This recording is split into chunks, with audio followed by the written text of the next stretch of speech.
As a Martin like a runda a family, I believe where the have with family okay. Nobody know even my take me. So already in a problem in Nogame, economy where maybe a singer so Maria recording must send your boy but making a road we don't die, we see one waggy more see one. They don't do anywhere. My van.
Hey, gana na be yemese.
phone.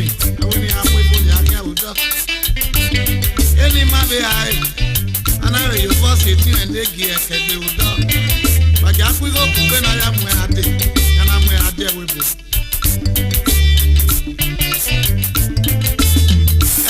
Cow, no se ven a tu de huevo.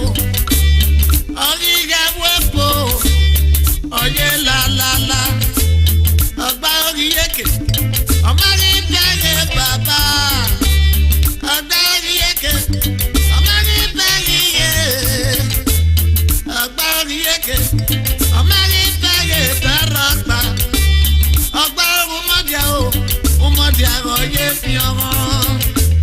On a vu pas d'adado, il y a deux men ou d'amo. Y'a yarero, mamio, et tu wanaki. A deux y'a mare, mamia qui a yale. A Savannah, my colulu, a Nazde. Yana Gagote, a Zaguta, Mamigo, a Goraya, the Mammy, Amigo.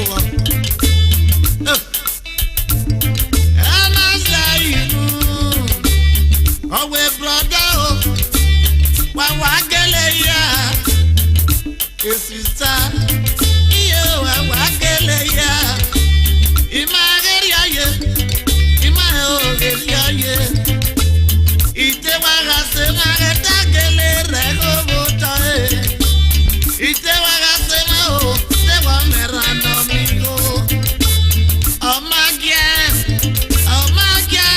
yo. Woman, yo,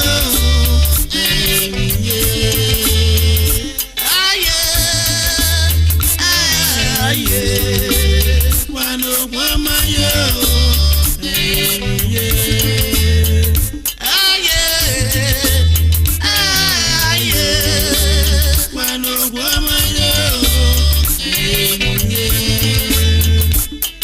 a semana cookie, I'm over, no malala never. Ebe fa ajude ona ya TV ona ya te baba iye e brother ya rigore wala waya we mi ko eroda ama izi de dia e sister ga rigore wala waya wina ko eroda ama izi de dia esi when we are one no do freeway no ya go no be mi na go here we go wood we na no be go adi wa even we for no rena e wa ya we wa mi so di so wa unia ronda we e no bo bi an rebo bo ni for mo bo dai o e ka pe awo. A brother na vievire, sister na vievire. Oh, we say na, oh, we na him. The Hana wari biodi baba. Iye, oh, ye fi hani, oh, fi ye ha. Ukiome ari ne baba wo worry on ari. Igbe ibiri okay kia. Afọ ọkọ ìjàmbá jẹ abẹ́rẹ́ mami na tana awẹ́ arùmẹ́sọ̀ ẹ̀ ọ̀yà mẹ́tẹ́ mi tana.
we madam have a meeting.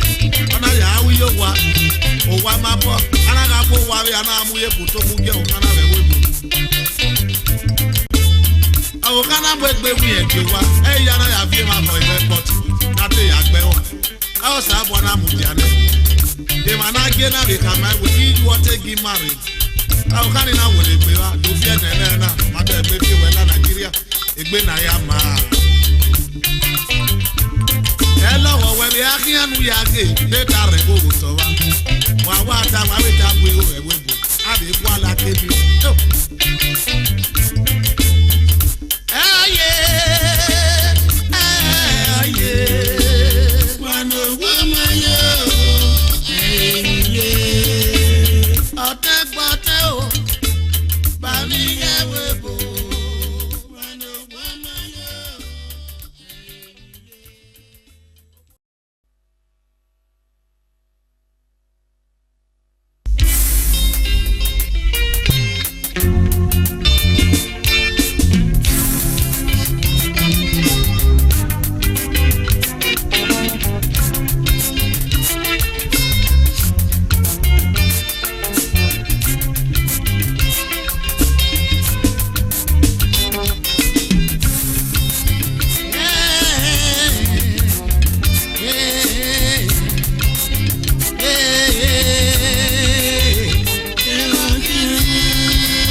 wana mfukete na mure okopane anave yari ave awe wana miasimo na mure wana kwere baibo wa efiana na veri okwabe ana yari ejo na maga yunuria wana Yesu ekena yari okona yidu mamiege ebani no kose de mi opani ya gomata obiano gari winane ayiri abokana tata agapwa udena owo pianu weki amena wawa mi be gbo piana obiano biele fuene owi ega bi oboku ye bueno mo pe awe yana over his dead body of you water yaza kwemeta ya kuya vokanaria avokana na wieti owa ukwe bagi so wa odobago ge yata yo give panena odomie boge yata avokana magize ye na dota oma ile lu agboko evani yunu yari amao mamio anayima asama kwele yana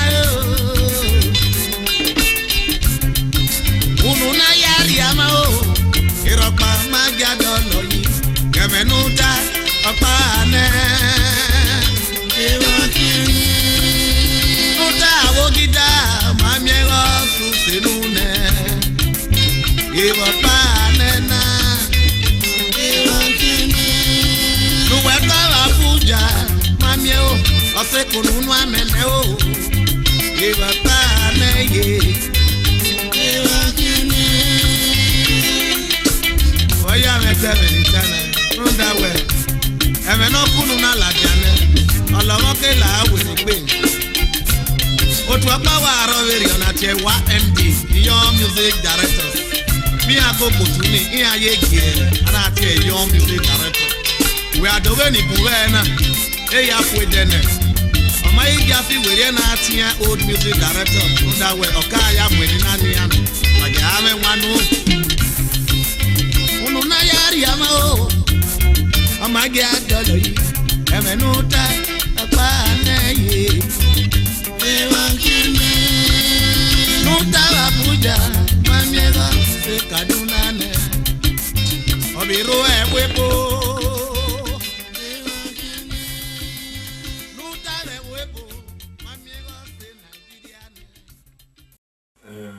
Okakabo Dame Subuluko Koimaka Swebi Mwavegeni Owena Bari Ariwa or maybe no yeah.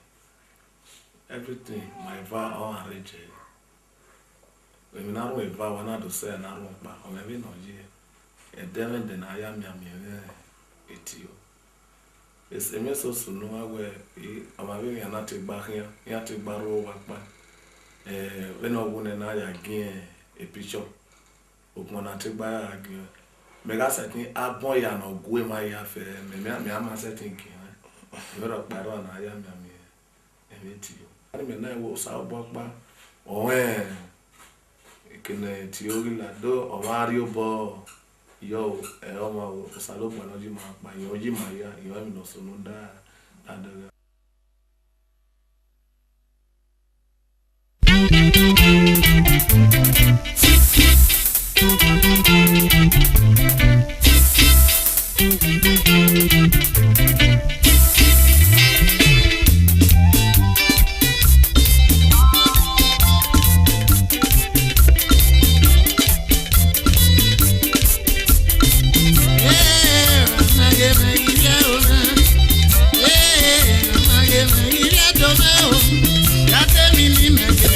Yeah.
Ayizedego kaka ye momo Osayo mongima Agbo kaka ye mi moto Agbo kaka ye mukmo Ayizedego kaka ye momo Osayo mongima Você ria no pior e sereno.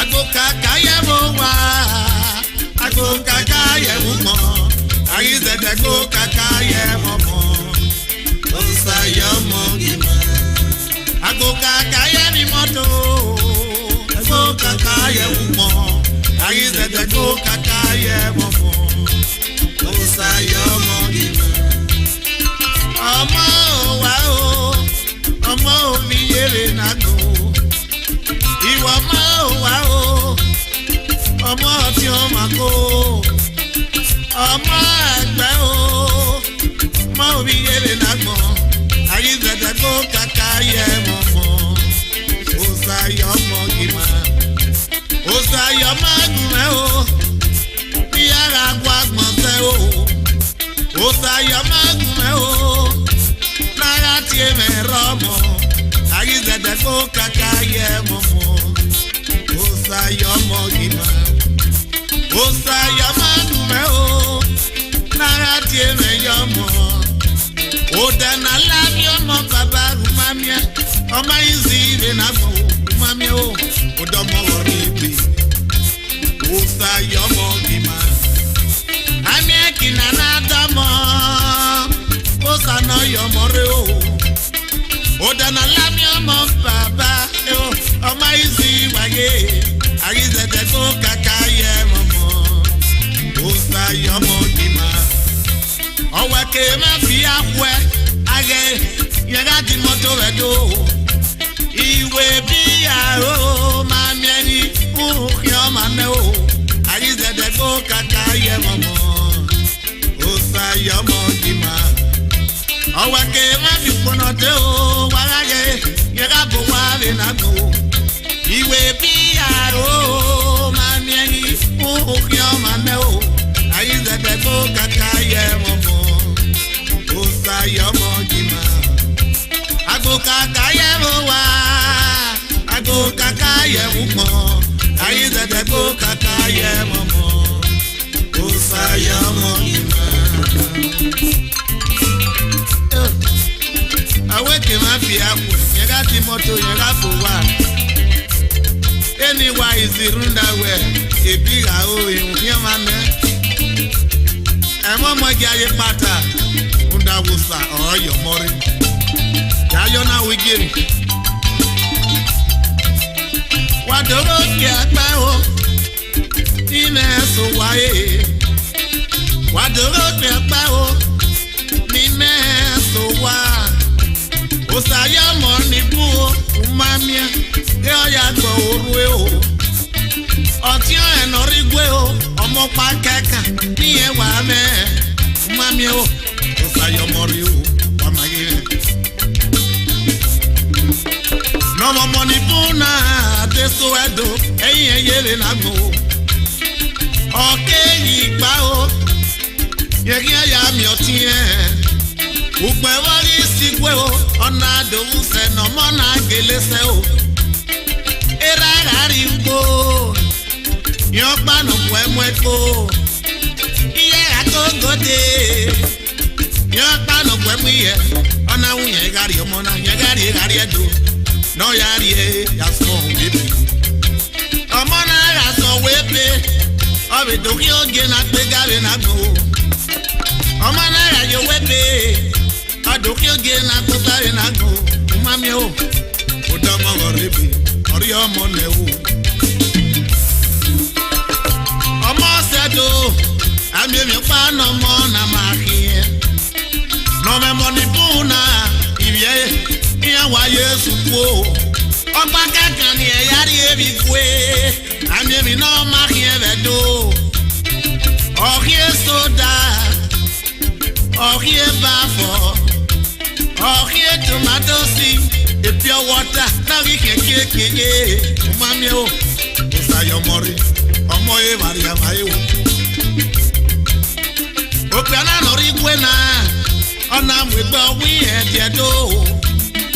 Ona vyoga dago finya fiemi ya na ele nago.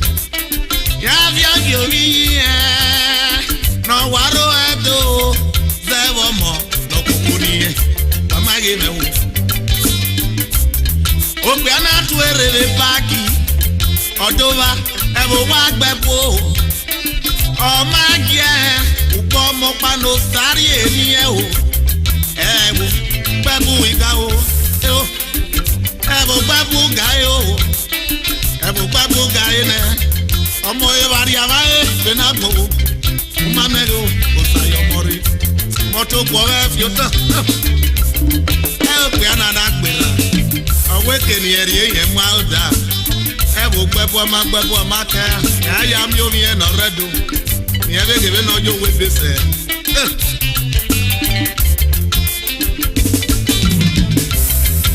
Upa boriso wa. Tanata bagbewe o. Ita. Para vewe na. Umamia. Iyo hievane. Iye. Upa mogba o. No saya gbe orwe. Otia umamia go. Die no gurie. Ye no me money bu. Mamia mi rapa mawe na vedo. Agbo kaka ye wo wa. Osa yomo dima. Okpe anada so. Sanu dazi. Dobo ima veva o. Meraka we. To sarabo ye o. Ade ima pa. To sarabo ye o. Mamia. Kaya mori wane. La baba. Domi mayafa. To yari omona. Eyi yokuzi. Sanira me wo. Agbo kaka ye mo wa. Agbo kaka ye mo mo. Ariza de agbo kaka ye mo mo. Osa yo mo gima. Agbo kaka ye mi mo do. Agbo kaka ye mo mo. Ariza de agbo kaka ye mo mo. Osa yo mo gima.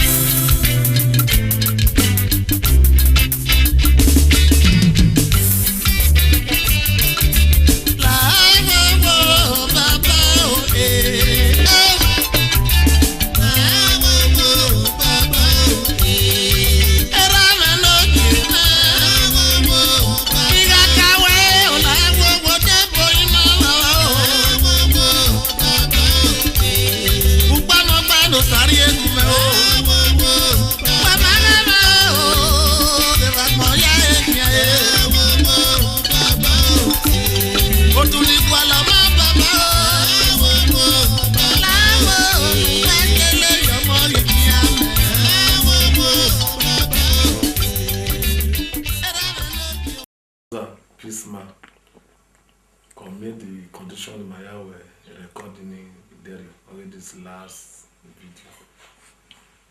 I was really here a hope we never worry or half. My wife try now a video now. My thing with a video where my va or carry video the on an hour more bar na do ya why you manage on a video but I nobody better than my way. I need a perspective.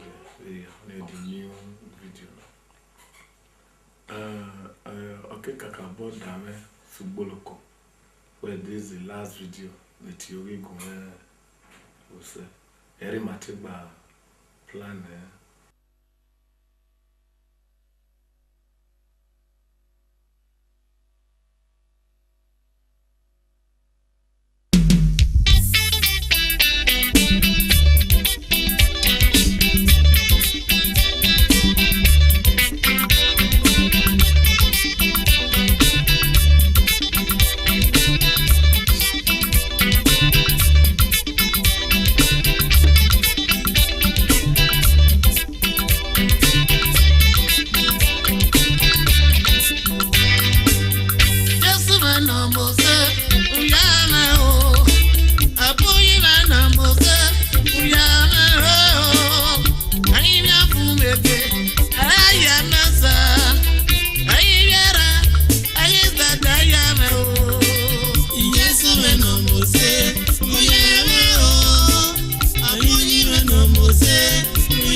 o. Ade wagi baba, we meki alele. Jesu manera me, do ma voda. Uyinera me o, boy karame. Niyagwe mo, niyagwe kyowa.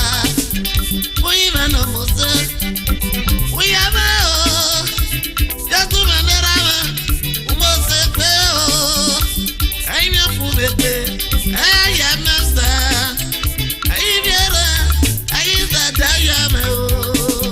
Yesu eno mose, uyame o. Eno mose, uyame o. Wase baba, Aime fuebe, ayame se.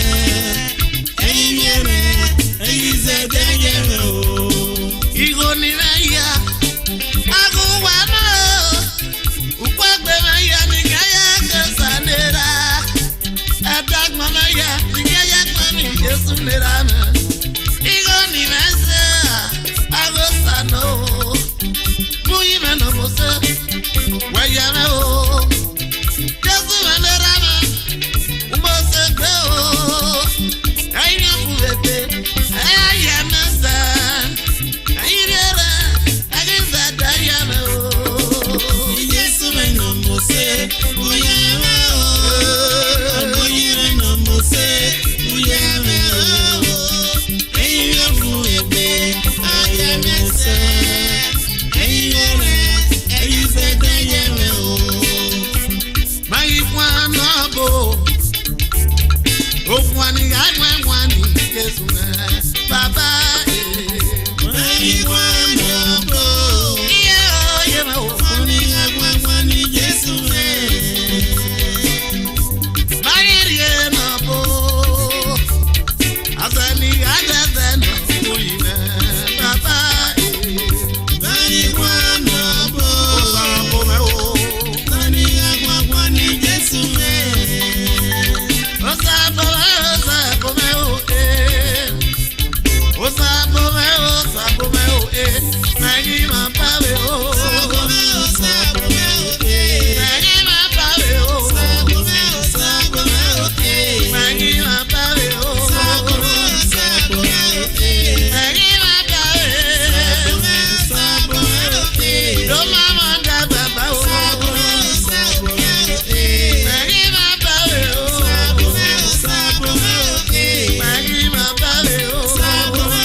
Osamodia nwene asenu ni ya gboya ari oba iwo ye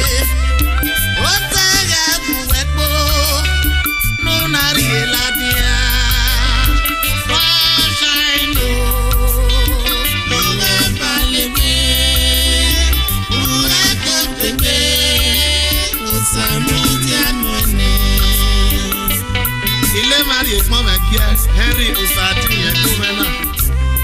Nokeru Natie Umbadure. Orium local government.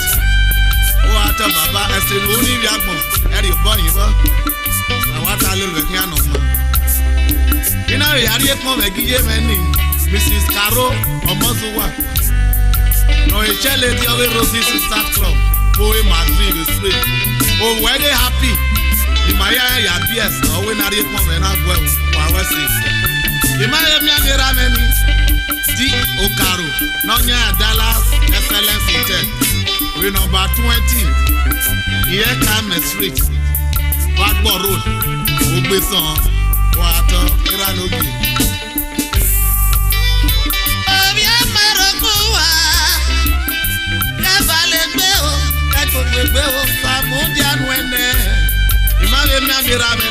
Wesley Asoro, every when he did more well. Water,